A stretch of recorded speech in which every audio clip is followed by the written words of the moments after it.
Nell'Italia dei condizionali, spesso affossata da stanchi e sempre uguali periodi ipotetici, il veronese Andrea Dusi, start-upper di lungo corso e imprenditore di successo, vuole parlare di futuro con la F maiuscola, proprio lì nei corridoi della politica dove quel futuro si invoca ma spesso si pratica poco. Il quarantenne veronese, reduce dalla vendita milionaria della sua impresa nell'ambito del turismo, ha inaugurato a Milano il suo progetto politico battezzato 10 volte meglio. L'obiettivo, neanche a dirlo, sono le politiche del 2018. Manca la visione politica del futuro, ma soprattutto mancano le competenze. A Dubai c'è un ministro per l'intelligenza artificiale, in Italia Dusi spera almeno in un ministero per il futuro, un dicastero declinato in ambiti centrali come istruzione, turismo e occupazione.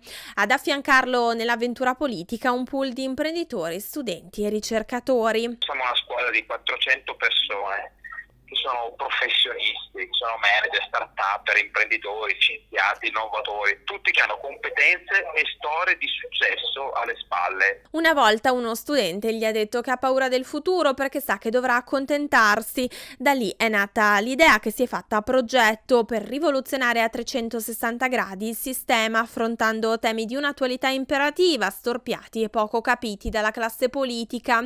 Servono 900.000 voti per superare la soglia di sbarramento, ma lui e la sua squadra sono convinti di avere i numeri per rispondere alla domanda che li muove. Il tema forte per me ci vuole competenza, come in tutte le cose, no? Ci vuole competenza e la politica è anche visione di futuro. Allora io chiedo, qual è la visione che ha la classe politica attuale del futuro?